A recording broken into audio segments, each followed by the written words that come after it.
काळे, मिलिंद लोबंदे, सचिन सिररामे, धनंजय मुखेडकर, मनमंत होकर्णेकर या सर्वांचा या ठिकाणी मान्यवरांच्या शिवकुमारजी जावा समोर.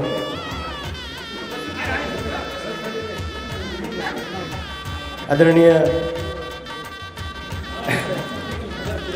धनंजयजी मुखेडकर, शिवकुमारजी, आदरणीय लिंगनवाड मामांना ही विनंती आहे, कृपया आपण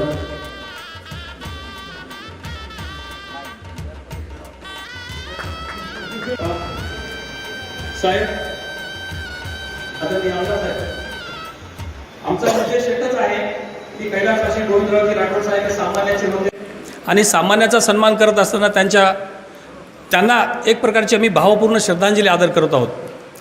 आणि या ठिकाणी स्वार्थ काहीच नाही, आमचा स्वार्थ बिलकुल नाही, कारण आम्ही स्वार्थानं काम करत नाही. आमचा एकच स्वार्थ आहे माझा की भीमाई व्याख्यानमालामध्ये सत्कार मूर्ती होईपर्यंत मी सन्मान करत राहणार. मला डॉक्टर पुंडे साहेबांनी म्हटले, गंगाधर राठोड मित्रमंडळाने 1000 सत्कार मूर्ती झाल्यानंतर तुझा सन्मान ठेवतो म्हणले, म्हणून मी 1000 सन्मान मूर्ती करेपर्यंत त्यांच्या भीमाई व्याख्यानवाल्याचा सन्मान मूर्ती होऊ शकत नाही. आणि दुसरी गोष्ट, करता करता अटॅक आला आणि गेलो तर कधी तर एक भावपूर्ण श्रद्धांजली शिवकुमार बंडे, असं शिवकुमार बंडे कैलासवासी म्हणून आलं बॅनर, तर 1 मिनिट वाटलं पाहिजे यार बंडे आपला होता, चांगला होता. एवढं जरी नाव निघालं तर कैलासवासी गंगाराम बंडे, पुंडलिक बंडे, तुकाराम वाकडे यांचं सार्थक झालं असं वाटेल. आणि आता लोक म्हणतात नासरखान काकासारखे भावी काहीच नाही साहेब. तुषार राठोड जी आमचे गंगाधर राठोड साहेब, आत्ता किशन राठोड साहेब येऊन गेले, हेच माझ्यासाठी मान आहे, सन्मान आहे आणि मी त्यांचा परिवाराचा एक हिस्सा आहे. यापेक्षा मला दुसरं काही पाहिजे नाही साहेब. मला आज परवाच आमचे आदरणीय माजी मुख्यमंत्री अशोकराव चव्हाण साहेब भेटले आणि जाता जाता एका कार्यक्रमामध्ये चालू होतं, मी नमस्कार साहेब केलो. साहेब असं बघितले आणि म्हटले, अरे बंडे काय चाललं रे? काय नाही साहेब, काय म्हणते रे तुझा पक्ष? बघा माझी आठवण ठेवतात. आपल्याला काय पाहिजे? आपल्याला मान सन्मान एवढंच पाहिजे. आता दुसरी गोष्ट, गोविंद राठोड साहेबाबद्दल एकच म्हणेल, विरोधकसुद्धा त्यांचं नाव आदरानं घेतात. मला माहीत आहे, मी तिकडे होतो साहेब तिकडं होतो तेव्हा मुख्यमंत्री साहेब एवढं म्हटले, दत्तू अण्णाला माहीत आहे की अरे आमची लढाई तर, मला वाटलं आमची लढाई तर शिवसेनेसोबत असेल, आमची लढाई तर आपल्याच माणसासोबत झाली यार, असं म्हटले. कोण? अशोकराव चव्हाण. म्हणजे कैलासवासी गोविंद राठोड साहेबाचे किती वजन होतं यावरून तुम्ही ओळखू शकता.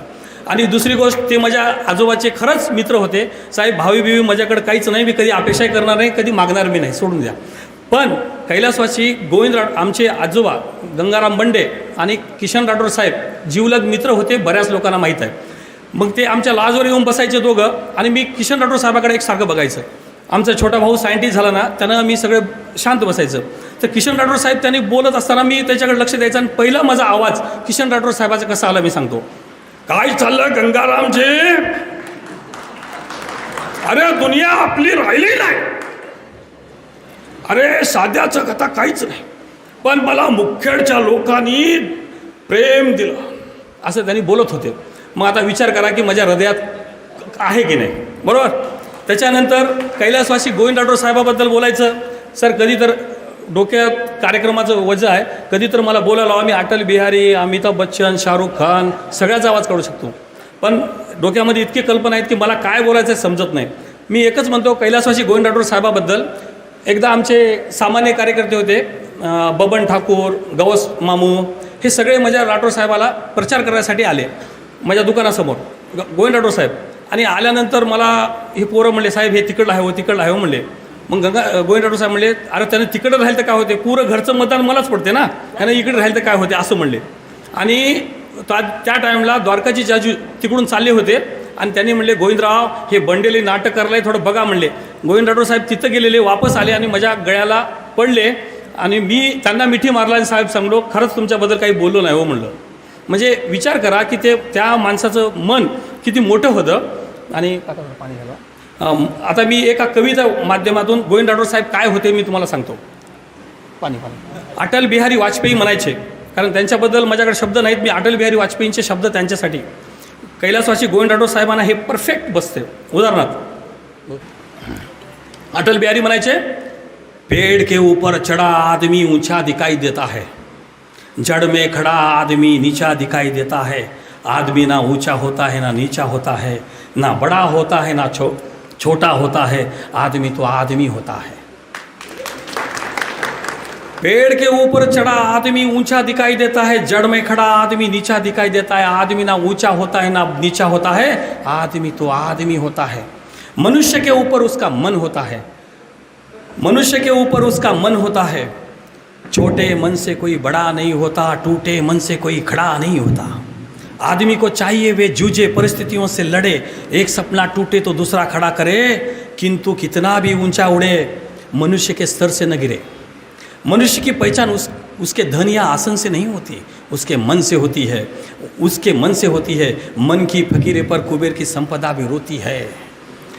जूझने का मेरा कोई इरादा न था, मोड़ पर मिलेंगे इसका वादा न था। रास्ता रोककर खड़ी हो गई, यूं लगा जिंदगी से बड़ी हो गई। मौत जिंदगी से बड़ी कैसे हो सकती है साहब? मौत क्या है, 2 पल नहीं, जिंदगी का सिलसिला आजकल से नहीं। जी भर जिया मन से मरूं, लौट कर आऊँगा कुछ से क्यों डरूं।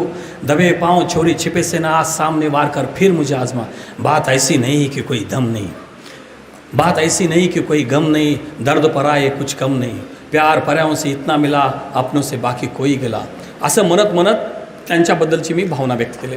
आता राहिलं कैलासवासी गोविंद साहेब अपक्ष लढले आणि अतिशय कमी मताने पडले, पण त्यांना वाटलं त्यांनी हार मानले नाहीत आणि पुन्हा ते लढत राहिले आणि त्यांना पुन्हा वाटलं चला म्हणजे आपण BJPकडे जाऊ साहेब, BJPकडे जाऊ. मग त्यांना काय आवडलं, मोदी साहेबाचं भाषण आवडलं. ते मोदी साहेब काय म्हणायचे, दुनिया याद करे मेरे देश को, याद करे मेरे देश के भविष्य को देखे, मेरे देश दुनिया गर्व से कहे यही एक मुल्क है जो मानव कल्याण को रास्ता दिखा सकता है, विश्व को संकट से बाहर निकलने का सामर्थ्य रखता है. असं म्हणत म्हणत त्यांनी जगले.